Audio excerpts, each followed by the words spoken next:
There's a couple of books that came out about a decade ago that are still sitting on my garden bookshelf, and they're excellent reference books.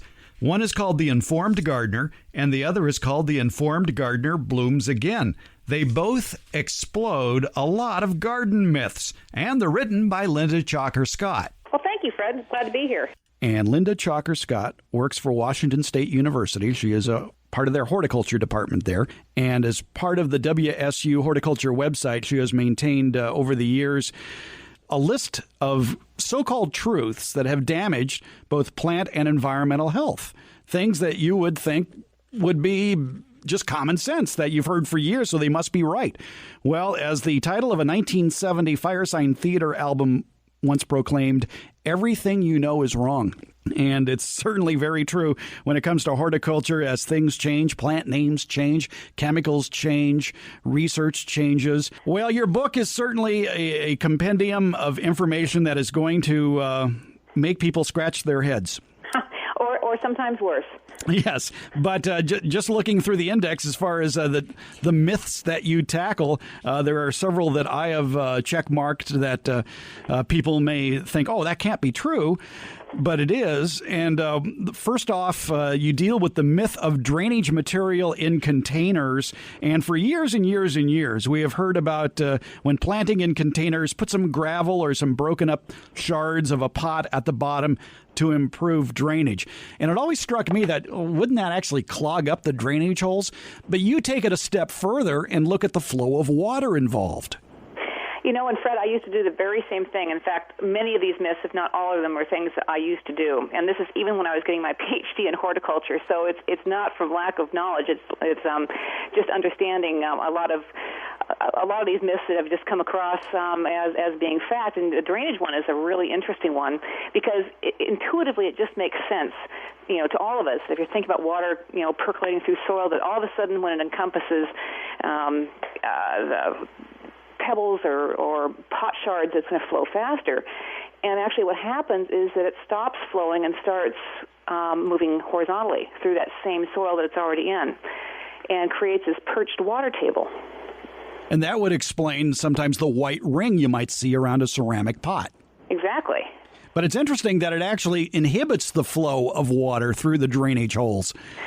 Yeah, and the reason is because water moves really readily through soil or materials that have about the same particle size and pore size, and once it encounters something that's a little bit smaller or bigger, then it stops, and it's not until you get a lot of gravitational force behind it that continues to move downwards. And a lot of people complicate matters by having few, if any, drain holes, and they're maybe too small, and then they put the pot straight on the ground, and that inhibits the outflow even more. Oh, yeah. So it's always a good idea to raise your containers off the ground by a quarter inch or a half inch or so on a plant stand or some container legs, just to allow some airflow beneath it and also to help keep those holes unplugged. Right. And so I guess the bottom line would be to whatever you fill the container with, be consistent. Exactly. And it makes it a little bit tough, you know, when you get down to those drain holes if you're using some kind of potting media that is going to run through the draining holes. And what I've found is if you just take just a little piece of newspaper or tissue paper, something that's going to break down pretty quickly, and just to temporarily cover that hole, it'll hold the soil in, and then by the time the paper breaks down, you know, the soil is not going to be moving through there anymore. Another myth that you explode in your book, The Informed Gardener, has to do with landscape fabric. And for years and years and years, a lot of us used landscape fabric because, it allows air and water to flow through. So just put down this plastic-like material and cover it with mulch, and you'll never have any weeds again.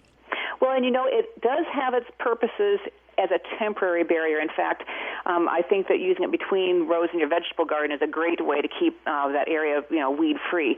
But the problem is that those holes that are in those fabrics stay clear for about a day, and then they start filling up with, you know, bits of soil and other materials, and then you're restricting constantly the movement of water and air through that fabric. Plus, it doesn't stop weeds from growing, as you've probably seen in older landscapes where there's been fabric down for a while. You know, dirt starts to settle on top of it, weed seeds blow in, and then you have a nice crop of weeds growing right on top of your fabric. And a lot of times, too, you'll see those weeds, and you'll go to yank them out, and you bring up half the landscape fabric with it. That's right. Do you have time for a little story? Sure. Anecdotal story. When we moved into the house we have right now, I'd gone out to work a new bed, put some perennials in, and I kept on hitting something hard about 6 inches below the surface of the soil. Finally dug it all up, and it was fabric that the previous owners had put down to keep the weeds out.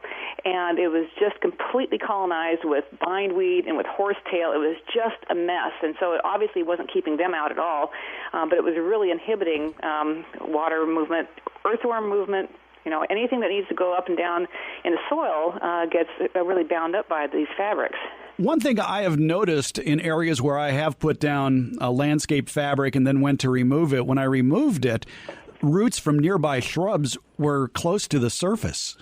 Well, yeah, and that's partially because they'll grow through, where you have seams of the fabric coming together, they'll find those breaks and grow through them. And more damaging is when you do pull those fabrics up, then you're yanking up all those fine feeder roots from your trees and shrubs. The option then is what? Well, the option obviously is not to use them in the first place. But if you do have them down and you want to remove them and use something that's a little bit more root-friendly, I would certainly not be removing it in the summer when you're really going to be having a lot of water stress anyway. Wait till wintertime when trees have gone dormant and you can remove those fabrics and replace them with a different kind of mulch. Yeah, and that's the key, isn't it? Putting down an organic mulch. Exactly. And that can be maybe wood chips or your own trees chipped and shredded. Sometimes it's a good idea to invest in a chipper shredder rather than a rototiller, because with a chipper shredder, you can take those fallen tree limbs or prunings and make a really nice mulch, and you're not importing somebody else's problems into your yard with their chipped wood. I keep on saying that's what I want for Christmas is my very own shredder for that very, very reason, because I would love to be able to use, the downed limbs and other cuttings and shred them up and use them on my own landscape. Barring that, I do use arborist wood chips for the very same reason, although I don't know where they come from. At least they're local, and it's keeping them out of the landfill, and they make a really great organic mulch for a landscape. Do you let them age before you use them? I personally don't. I've never had a problem, and sometimes with some of the work that I was doing with students, we didn't really have the luxury of letting them sit. We had to use them right away. And actually, I love them because they smell so great when they're fresh, and I really like working with them then. A lot of the concerns with wood chips in terms of, would they have, if you have diseased woods chipped up, is that going to be a problem? Research has shown that no, you don't transmit disease from diseased wood down through many inches of mulch down to roots. And I always caution people, if you're concerned about pests or pathogens, by all means, let them sit on site for a while and compost. But I've seen no damage from anything using fresh chips. And being a lazy kind of gardener, I really like your advice when it comes to using wood chips as a mulch, as far as you have to take the weeds or get the weeds down before you put the mulch on, obviously. But what I like is you say to prune or mow the perennial weeds at the root crown, because pulling them out destroys the soil structure. Exactly, and you're just like me. I'm also a lazy gardener and a cheap gardener, so anything I can do to save myself some labor, I do. Yeah, and if you wait until things are really starting to go dormant anyway, and then you're mowing them down, they have less of a chance of coming back. For years, we have heard some rather unsound advice. If you have clay soil, add sand to improve its texture. But it seems to me that's a recipe for making bricks. That's exactly right. That's how you make concrete, isn't it? Yeah. How did that ever start? It's partially because of what the perfect soil consists of. And if you look at a soil triangle, the ideal loamy soils are a certain mixture of sand and clay and silt. And that's what makes a perfect loam. And so if somebody has a landscape that maybe isn't as perfect, they're thinking, well, the easiest way to solve that is to add, what they're missing.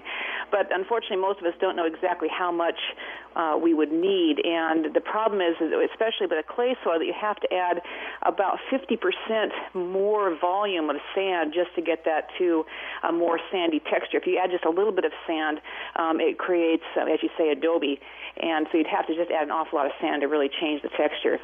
And then the problem is that you may understand the boundaries of your property, but your trees and shrubs' roots don't. and they'll continue to grow outside your boundary. And if you've changed the texture, dramatically from what the surrounding soil is like, you're going to again have a problem with water movement, air movement, and root movement. We see that a lot with people who will dig a hole to plant a tree or a shrub, and instead of using their native soil, they'll go out and buy some premium potting soil and throw that in the hole and plant their tree or shrub in that. But as you just pointed out, what happens is the surrounding water will flow into that nice, loose soil, and it's like a constantly flooded zone.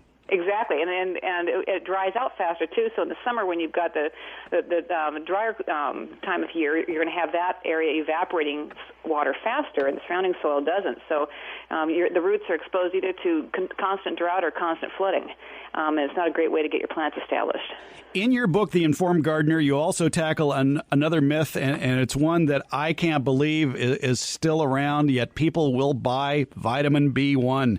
And for you talk to anybody, and they'll describe how they put in a new tree or a shrub or a plant, and they say, oh, yeah, and I added vitamin B1 to reduce transplant shock. Right.